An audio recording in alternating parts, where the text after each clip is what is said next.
Hello, this is Sam from Wargamer Online. I'm going to show you how to do a dark soil base today, and all we're doing at the moment is sticking on PVA glue, and then we're going to add some texture to it using sand and slate. And this is from Games Workshop, but you could pick this up from anywhere. You can get builder's sand or sand from the beach or wherever you can get it from. It doesn't really matter, to be honest. Just make sure it's dry before you start using it. So what I try to do is use the slate and I drop it on in the bigger areas and then fill the rest of it with sand, and any of the gaps that are around the outside of the slate get filled in with the sand. And the other thing I do is just very lightly go around the rim of the base and just wipe off any excess sand so that you can then paint the rim very easily and you don't have sand jutting out at different angles. It just stays on the top. Once that's dry, probably wait a couple of hours for that, maybe more.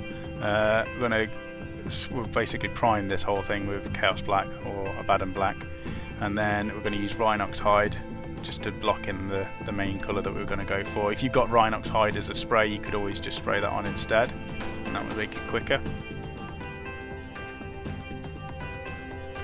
And now we're just using Doombull Brown and picking out the slate first of all, and then it's not quite a dry brush, it's more you just try dragging the brush across the surface, so you've still got some of that Rhinox Hide in the recesses, but Doombull Brown is the main colour on the top. Now we are going to do a dry brush. This is with Karak Stone, and this will pick out the raised, the highest areas.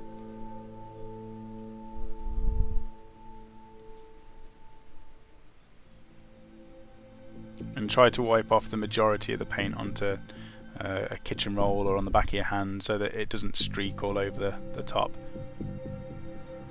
But you can see it's highlighted that quite quickly. And before we get to the end, we're just going to tidy up the rim of the base using Abaddon Black. Be as neat as you can with this, don't get it on the top of the base, otherwise you have to go through the whole process of painting that again. And you might need to do a couple of coats of this, but you're better off doing that to keep it thin and smooth.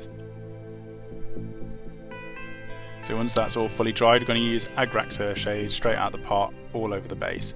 And I do this so that it blends all of those colours together, because we've got the dark browns, but we've also used quite a light beige colour, and this just blends all of them together.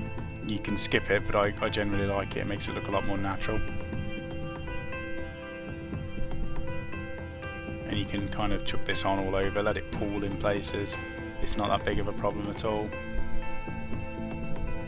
The last step on this base is just add some tufts. You can add whichever tufts you want. I've got these from Games Workshop again. These are the Middenland Tufts, and I normally do a little bit of PVA glue on the bottom of them and then stick them on, but because this was just for a tutorial, I've just placed them on because they have got a self-adhesive stickiness to them. That's that base done.